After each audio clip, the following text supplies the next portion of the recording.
Friends, welcome to SL engineering. मैं हूं श्रुति पटेल और आज हम लोग हमारी ऑपरेटिंग सिस्टम की वीडियो लेक्चर सीरीज के अंदर एक नेक्स्ट टॉपिक कवर करेंगे जो है प्रोड्यूसर कंज्यूमर प्रॉब्लम। राइट, तो हमने लास्ट वीडियो में देखा कि व्हाट इज प्रोसेस सिंक्रोनाइजेशन। अभी देखते हैं कि इधर क्या प्रॉब्लम होता है। Right, what is the need of process synchronization for this producer consumer problem. Okay, इधर मैंने ये प्रोड्यूसर का कोड लिखा है सी लैंग्वेज में और इधर कंज्यूमर का कोड लिखा है।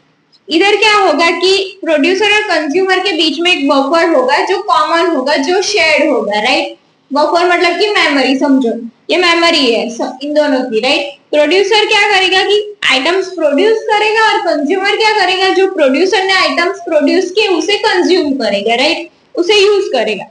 अभी इन दोनों को मेंटेन करने के लिए हमारे पास है काउंट वेरिएबल कि कितनी आइटम्स है। राइट, और इन वो प्रोड्यूसर के लिए होगा कि what is the next empty space और आउट जो होगा कंज्यूमर के लिए।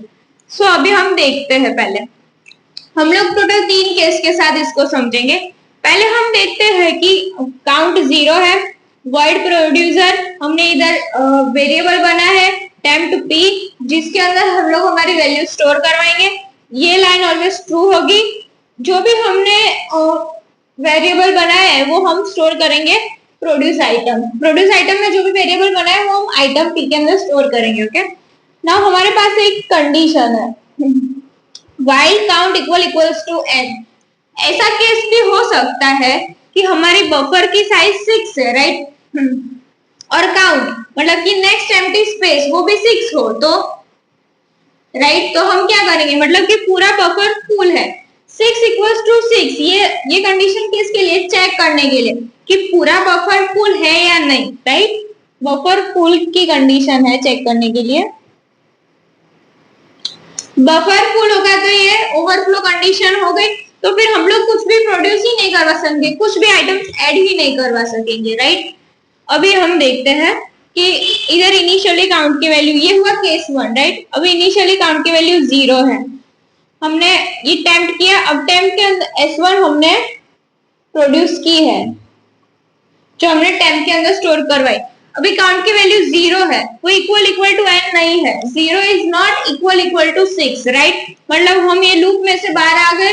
अभी क्या करेंगे, जो टेम्प के अंदर स्टोर होगी वो हम कहाँ पे करवाएंगे, S1 बफर इन के अंदर। बराबर, बफर इन की स्टार्टिंग में इंडेक्स क्या होगी, 0, बिकॉज हम लोग 0 इंडेक्स से ही 1 by 1 वैल्यू रखेंगे, तो इनकी स्टार्टिंग इंडेक्स क्या होगी, 0। अभी हमारा जो टेम्प है उसके अंदर S1 वेरिएबल हो वो हमें कहाँ पे स्टोर करवाना है, इन में। इन की वैल्यू क्या है, 0, मतलब 0 पोजीशन पे, बफर की 0 पोजीशन पे हम S1 स्टोर करवाएंगे। राइट, ये लाइन का ये मतलब होता है। अभी हमने S1 को स्टोर करवा दी, अभी हमें इन की वैल्यू क्या करनी होगी, इंक्रीमेंट, क्योंकि इन क्या शो करता है, नेक्स्ट एम्प्टी स्पेस। अभी 0 एम्प्टी स्पेस नहीं है हमारे लिए, 1 एम्प्टी स्पेस है, तो हमें ऐसे इंक्रीमेंट कैसे करेंगे इनको, तो उसके लिए क्या है, इन +1, 0 + 1 और मोड 6, तो ये आंसर क्या आएगा, 1। तो ये 0 से 1 इंक्रीमेंट हो जाएगी। राइट, और फिर हम क्या करेंगे, काउंट की वैल्यू भी इंक्रीमेंट करवानी पड़ेगी बिकॉज नेक्स्ट पोजीशन होगी काउंट, तो ये क्या होगी, 1 इंक्रीमेंट करवाया, 0 + 1 1।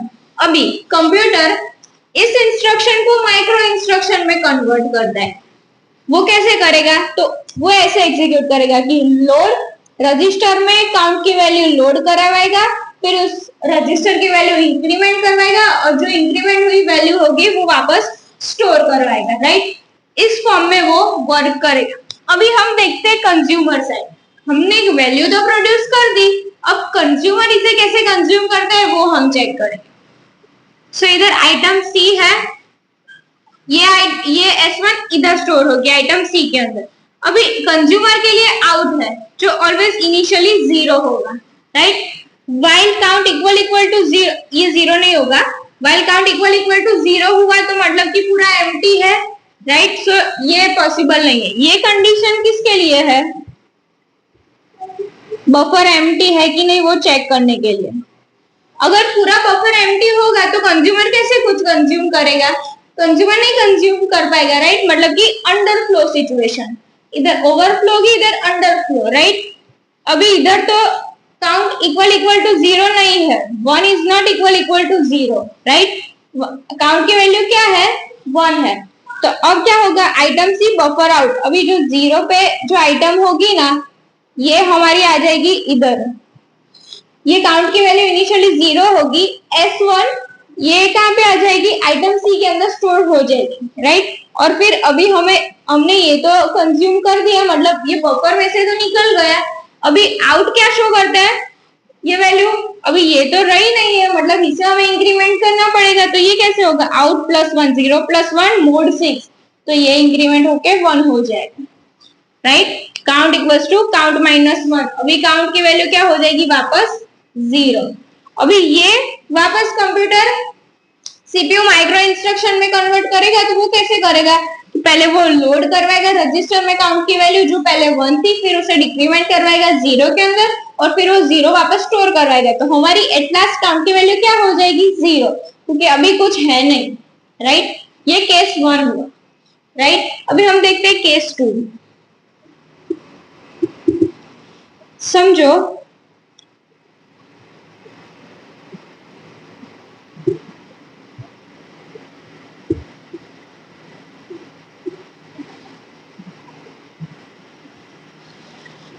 एट सम पॉइंट हमारे पास बफर के अंदर 3 वैल्यूज ऑलरेडी है, S1, S2, S3।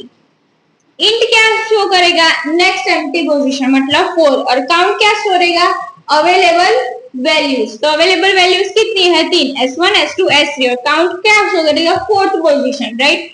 अभी ये हमने किया, ये सब कुछ हमने स्टोर कर दिया। अभी हम लोग को एक नेक्स्ट आइटम ऐड करनी है, तो वो हम क्या करेंगे, S4 को इधर हमने किया, बफर की वैल्यू हम 5 कर देते हैं, S4, राइट।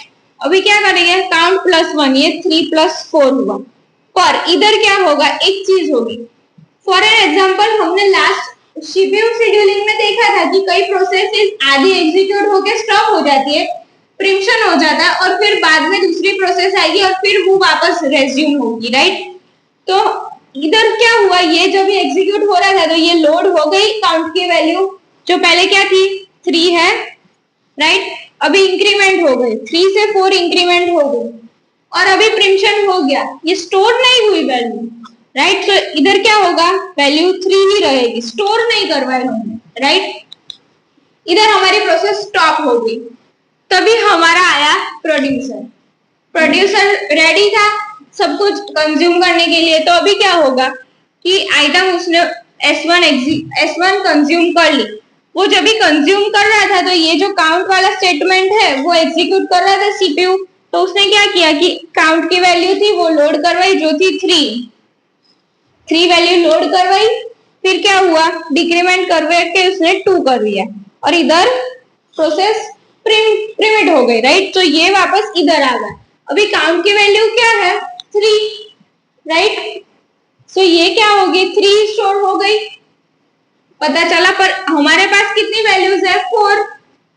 सो इधर ये प्रोसेस सिंक्रोनाइज नहीं हुई है, राइट, क्योंकि बीच में से अगर प्रोसेस चली जा रही है और दूसरी प्रोसेस पैरेलली में वेट कर रही है रेडी क्यू में, तो वो रेडी में से रनिंग क्यू में चली गई और फिर वो एग्जीक्यूट होने लगेगी। ऐसे ओवरलैप होगा, मतलब कि इधर 4 प्रोसेसेस एग्जिस्टिंग है पर इधर काउंट में क्या आ रहा है 3, राइट। मतलब ये पूरी प्रोसेस प्रॉपर सिंक्रोनाइज नहीं हुई है। ये है प्रोड्यूसर कंज्यूमर प्रॉब्लम।